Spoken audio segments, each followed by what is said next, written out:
Good morning students. आज के video में हम कैम्बियम में कोशिका विभाजन सेल डिवीजन इन कैम्बियम के बारे में डिस्कस करेंगे। देखिए, कैम्बियम कोशिका में परिणतिक पेरिक्लिनल डिवीजन होता है। इस डिवीजन के परिणाम स्वरूप दो सेल्स बनती है। डायग्राम ए और बी आप देखिए। ए में एक कैम्बियम सेल दिखाई हुई है और बी में इस सेल के डिवीजन से दो सेल्स बन रही है। बाहर वाली सेल को कहा गया है कैम्बियम सेल और अंदर वाली सेल को लिखा गया है जाइलम। तो देखिए, जो कैम्बियम सेल बनी है वो अपनी मातृ या जनक कोशिका के समान ही विभज्योत प्रकृति की होती है। वो आगे लगातार विभाजनशील रहती है। डायग्राम सी में देखिए, कैम्बियम सेल में विभाजन से बाहर की ओर बन रहा है फ्लोएम और अंदर की ओर बन रहा है जाइलम। इस प्रकार कैम्बियम सेल लगातार विभाजन करती रहती है और बाहर या परिधि की ओर फ्लोएम का निर्माण करती रहती है और अंदर या सेंटर की ओर जाइलम का निर्माण करती है। डायग्राम डी में आप देखिए, इसमें लिखा गया है अक्ष 1 और अक्ष 2। अक्ष 1 का मतलब है कि जाइलम की जो लेयर या जो सेल पहले बनी उसको अक्ष 1 दिखाया गया है और जो सेल बाद में बनी उसको अक्ष 2 दिखाया गया है। इसके बाद में इसमें बाहर बीच में एक सी जो है वो है कैम्बियम सेल और बाहर की ओर लिखा गया है P1। P1 का अर्थ है फ्लोएम सेल। ई वाले डायग्राम में देखिए, अक्ष 1 जाइलम की जो वो सेल जो सबसे पहले बनी थी, अक्ष 2 जाइलम की वो सेल जो बाद में बनी थी। सी वो है कैम्बियम सेल और P1 फ्लोएम की वो सेल जो पहले बनी थी और P2 फ्लोएम की वो सेल जो बाद में बनी थी। इस प्रकार कैम्बियम सेल की लगातार सक्रियता से अंदर की ओर जाइलम का निर्माण होता रहता है और बाहर की ओर फ्लोएम का निर्माण होता रहता है। नेक्स्ट हम देखेंगे कैम्बियम की क्रियाशीलता, एक्टिविटी ऑफ कैम्बियम। देखो, विभिन्न पौधों में वेस्कुलर कैम्बियम की जो क्रियाशीलता है वो समय के अकॉर्डिंग चेंज होती रहती है, टाइम के अकॉर्डिंग चेंज होती रहती है। सामान्यतः कैम्बियम की एक्टिविटी या सक्रियता बाहरी और आंतरिक दोनों कारकों से प्रभावित होती है।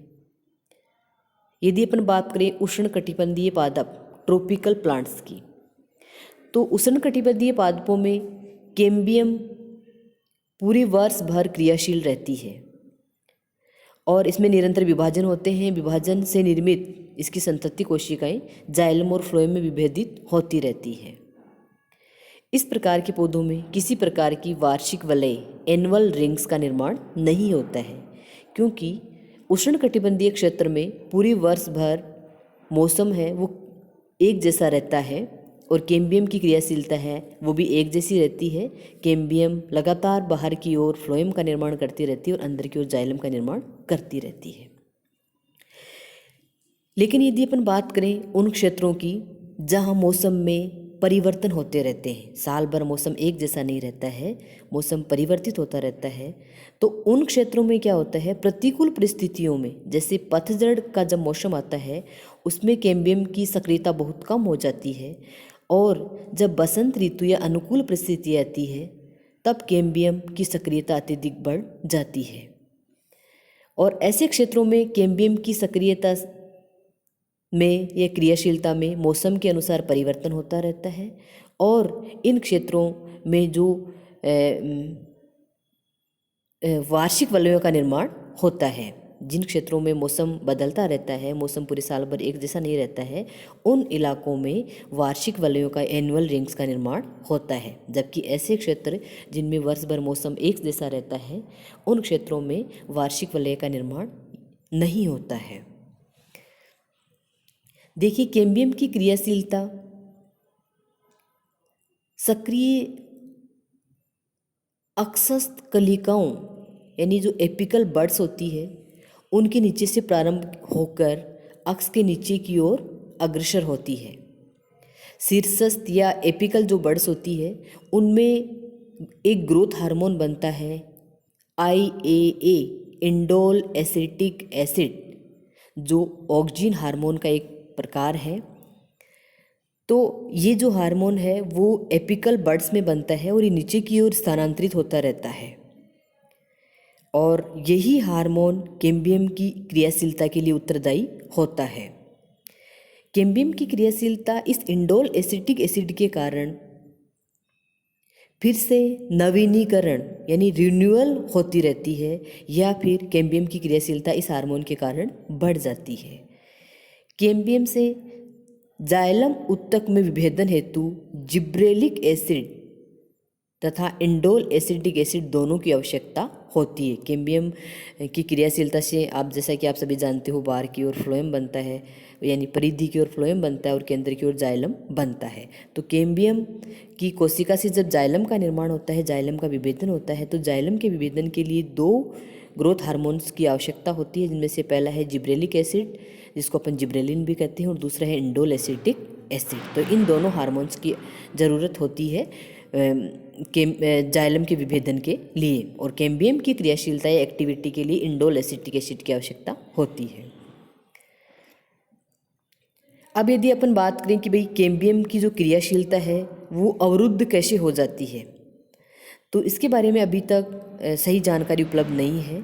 फिर भी ऐसा माना जाता है कि जो लघु दिवस पादप शॉर्ट डे लघु दिवस परिस्थिति यानी शॉर्ट डे कंडीशन जो होती है, उनमें कैम्बियम की डोरमेंसी बढ़ती है, यानी शॉर्ट डे कंडीशन जो होती है वो कैम्बियम की डोरमेंसी या सुषुप्त अवस्था को बढ़ाती है। आगे हम देखेंगे कैम्बियम के कार्य। कैम्बियम क्या क्या कार्य करती है। तो देखिए, कैम्बियम का सबसे महत्वपूर्ण कार्य होता है, अपन यदि बात करें संवहन कैम्बियम की, वेस्कुलर कैम्बियम की, तो वेस्कुलर कैम्बियम की कोशिकाओं में विभाजन के परिणाम स्वरूप द्वितीयक जाइलम और द्वितीयक फ्लोएम का निर्माण होता है। सेकेंडरी जाइलम और सेकेंडरी फ्लोएम का निर्माण होता है। कैम्बियम का सबसे इम्पॉर्टेंट जो फंक्शन है वो होता है सेकेंडरी जाइलम और सेकेंडरी फ्लोएम का निर्माण करना। तो कैम्बियम की सेल्स में डिवीजन होता है, जिस डिवीजन के परिणाम स्वरूप सेंटर या केंद्र की ओर जाइलम बनता है, जिसको अपन सेकेंडरी जाइलम बोलते हैं, और परिधि की ओर सेकेंडरी फ्लोएम का निर्माण होता है। प्राय कैम्बियम के बाहर की ओर विभाजन से निर्मित संतति कोशिकाओं से फ्लोएम बनता है, और अंदर की ओर निर्मित संतति कोशिकाओं से जाइलम का निर्माण होता है। लेकिन कुछ एक बीजपत्री पादप मोनोकोट प्लांट्स होते हैं, जैसे ड्रेसिना, यक्का आदि। इनमें विशेष प्रकार का द्वितीय कैम्बियम यानी सेकेंडरी कैम्बियम बनता है, और वो बहरण उत्तक ग्राउंड टिश्यू और वेस्कुलर बंडल्स का निर्माण करता है, और जिसके परिणाम स्वरूप तने की मोटाई में वृद्धि होती है। तो देखिए, कैम्बियम प्राय क्या करती है, कैम्बियम की सेल में डिवीजन होता है, जिसके परिणाम स्वरूप सेंटर की ओर सेकेंडरी जाइलम बनता है और परिधि की ओर सेकेंडरी फ्लोएम बनता है। लेकिन कुछ मोनोकोट प्लांट्स जैसे ड्रेसिना और यक्का में कैम्बियम जो है वो ग्राउंड टिश्यू और वेस्कुलर बंडल्स का निर्माण करती है। और जब प्लांट्स में सेकेंडरी जाइलम और सेकेंडरी फ्लोएम का निर्माण होता है, यानी सेकेंडरी ग्रोथ होती है, जिसके परिणाम स्वरूप पादप के तने और जड़ की मोटाई में वृद्धि होती है। नेक्स्ट यदि अपन इसका फंक्शन देखें, तो विभिन्न शोभाकारी पादप यानी जो सजावटी पौधे होते हैं और फलदार पौधे जो होते हैं, उनमें कृत्रिम कायिक प्रवर्धन आर्टिफिशियल वेजिटेटिव प्रोपागेशन करवाया जाता है।